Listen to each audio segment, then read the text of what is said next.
ناظرین، آزاد کشمیر میں break through ہو گیا اور اس کی خبر میں نے آپ کو کوئی 24 گھنٹے پہلے دے دی تھی کہ بریک تھرو ہو رہا ہے اور وہ ہو چکا ہے۔ معاہدہ تقریباً فائنل ہے، اس کی اناؤنسمنٹ باقی ہے۔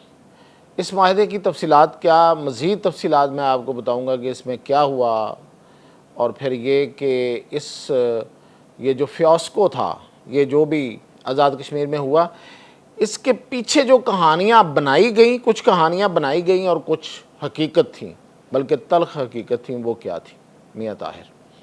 تو سب سے پہلے تو میں عرض کروں کہ میں نے کل بتایا تھا کہ معاہدے میں بریک تھرو ہو گیا ہے، اور آج ابھی آپ کو شاید کچھ دیر میں پتہ چل جائے گا کہ معاہدہ ہو گیا ہے۔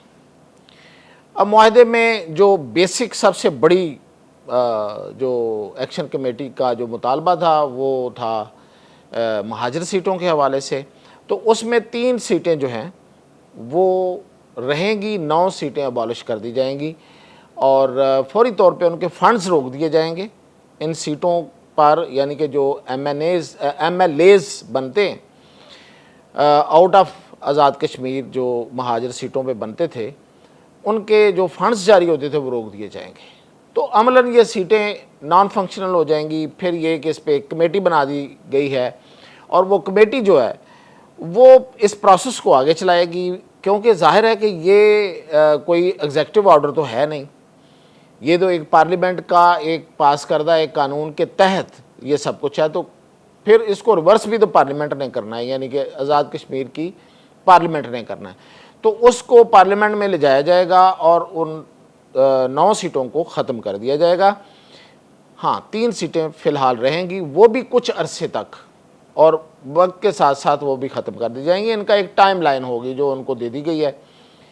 اس کے علاوہ جو باقی مطالبات تھے وہ سارے کے سارے مان لیے ہیں۔ مثلا اس میں بجلی کے ریٹس ہیں، اور اس میں جو مراعات ہیں ایم ایل ایز کی، اور پھر وزراء کی، اور وزیر اعظم کی، اور پھر بیوروکریسی کی، تو وہ مان لی گئی ہیں۔ اب یہ جو مراعات کا واپس ہونا اور باقی جو چیزیں ہیں، یہ تو بڑی جائز قسم کے مطالبات ہیں، ان کو ماننے میں کوئی حرج بھی نہیں تھا، کوئی مسئلہ بھی نہیں تھا۔ تو اصل مسئلہ کہاں تھا؟ ایم ایل ایز پہ بھی شاید میرا نہیں خیال کہ کوئی بڑا مسئلہ ہوگا۔ اگر یہ معاملہ جو ہے یہ اتنی بڑی ایجیٹیشن کے بغیر بھی بات کر لی جاتی تو شاید یہ بھی مان لیا جاتا، پرامن طریقے سے مان لیا جاتا، پوری دنیا میں ایک جگ ہنسائی نہ ہوتی، مسئلہ نہ بنتا، اور جس طریقے سے بارڈرز پہ موبلائزیشن کرنی پڑی، اور انڈیا میں جو جشن منایا گیا اس پہ، اور انڈیا میڈیا نے جس طریقے سے اس معاملے کو اٹھایا، تو اس کی شاید ضرورت نہ پڑتی۔ لیکن پڑھنی تو تھی، جنہوں نے یہ کرنا تھا انہوں نے کرنا تھا۔ اور کیوں کرنا تھا؟ اس لیے کہ ان کی ضرورت تھی۔ ضرورت آپ کو پتہ ہے کہ اس دنیا میں جو سب سے بڑی ضرورت ہے وہ کیا ہے؟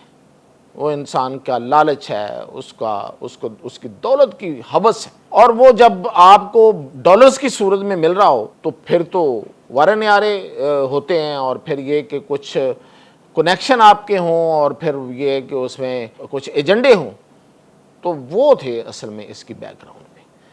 مطلب باقی چیزیں تو میں نے بتایا نا کہ ہو گئیں، ہو جانی تھی، ہو گئیں۔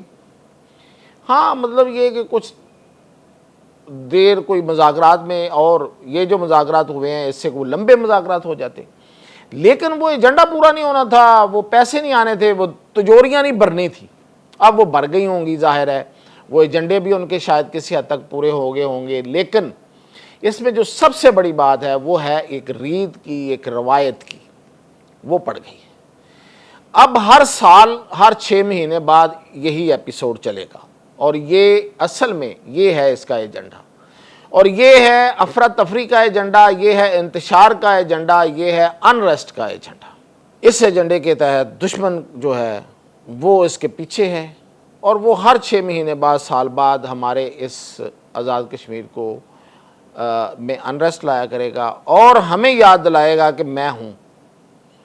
آپ چاہے دنیا میں جو بھی نام کما لیں، عزت کما لیں، لیکن میں اپنے لوگوں کو استعمال کر کے آپ کو اس طرح سے تنگ کروں گا کہ آپ کو پھر جھکنے پہ مجبور کر دوں گا۔ عوام کے سامنے جھکنے سے کوئی تکلیف نہیں ہونی چاہیے، اور نہ ہی شاید کسی کو اتنی بڑی تکلیف ہوگی یا کسی نے محسوس کی ہوگی، ہوگا کچھ لوگوں کا مسئلہ، لیکن یہ تو عوام کے سامنے جھکانے والی بات ہی نہیں ہے، یہ تو ہے ان قوتوں کے سامنے جھکانے والی بات ہے جو اصل میں پاکستان کے مخالف ہیں، پاکستان کے وجود کے خلاف۔ تو ان قوتوں کو خوش رکھنے کے لیے یہ سب کچھ کیا گیا۔ اب آتے ہیں اس کا دوسرا پہلو، وہ جو جنہوں نے کیا انہوں نے بیسیکلی یہ جو ہوتا ہے نا، لوگوں کو بھی تو کچھ بتانا ہوتا ہے نا کہ ہم نے کیا کیا ہے، تو جی ڈی سی کے اور فلاں کے اور ان کی جو مراد کم کر دیں، ان کی افسرشاہیہ اس کا دائرہ کم کریں، وہ پتہ نہیں کیا شاہانہ زندگی جیتے ہیں، ٹھیک ہے جی، یہ ہوتا ہے زیب داستان کے لیے۔ اصل داستان جو ہے پیچھے وہ JKLF کی ہے، جو آرکیٹیکٹ ہیں دشمن کے ایجنڈے کے اور اس کو پورا کرنے والے ہیں۔ دوسرا، ہمارے کچھ دوست وہ کوئی فوج کے اندر کے معاملات کو لے آئے، کوئی آرمی چیف صاحب کو، کوئی انہوں نے فیلڈ مارشل صاحب کو کچھ باتیں بتانے کی کوشش کی، تو یہ جو معاملات ہیں یہ بھی بس ایویں ہی تھے، کوئی اس میں خاص بڑی حقیقت مجھے تو نظر نہیں آئی۔ میری تو جو اطلاع ہے وہ یہ ہے کہ ایسا کچھ نہیں ہے، اور یہ اکتوبر شروع ہو گیا ہے، تو نومبر 15 تک، مڈ آف دا نومبر، یہ ویسے ہی معاملات سارے سیٹل ڈاؤن ہو جانے ہیں، جس نے جہاں بیٹھنا وہ بیٹھ جائے گا، اور پھر یہ جو ہوا بنا ہوا یہ بھی بیٹھ جائے گا، یہ بھی نیچے بیٹھ جائے گا، یہ گرد و غبار جو اس حوالے سے اڑائی گئی تھی ادھر ادھر وہ بھی بیٹھ جائے گی۔ عام طور پہ لوگ کسی کے کہنے پہ کچھ کر دیتے ہیں، کہیں کوئی نیاز مندی کا تعلق ہوتا ہے، کہیں کوئی دوستی ہوتی ہے تو کسی کے کہنے پہ کر دیتے ہیں، حالانکہ وہ میرے بھی بہت اچھے دوست ہیں جنہوں نے یہ کیا ہے، تو میں تو بالکل، میری اطلاع اس کے بالکل الٹا ہے۔ سیدھی سی بات ہے، اگر ہماری دوستیاں ہیں تو ہمارا ایک پروفیشنلزم بھی ہے ہمارے، تو پھر میرا اپنا سورس ہے تو میں اس کی بات کروں گا۔ میں وہ میرے سینئر دوست ہیں، میں ان کی عزت تو کرتے ہی رہوں گا، لیکن میں اپنی بات کو تو نہیں چھپاؤں گا۔ تو وہ ایویں ہی تھا، کوئی ایسی خاص بات نہیں تھی جو کہی گئی، اور جو کہا گیا کہ پتہ نہیں ارد گرد کے لوگ کیا جال بن رہے ہیں اور کیا ہو رہا ہے، کچھ نہیں ہو رہا، کوئی ایسی بات نہیں تھی۔ مس ہینڈلنگ ہر جگہ پہ ہوتی ہے، اور وہ وہاں بھی کسی بندے نے ایک آدھ نے کی ہوگی، جس نے کی ہے وہ تو بہت نیچے کا بندہ ہے، اوپر کا بندہ ہی نہیں ہے، اور جس طرف اشارے تھے وہ تو کوئی ایسا معاملہ نہیں ہے اور کوئی ایسی جو بڑی بات نہیں ہے۔ تو یہ تھی اس میں اپڈیٹ، مزید اپڈیٹ جیسے جیسے اس حوالے سے ملتی رہے گی آپ کو اپڈیٹ کرتا رہوں۔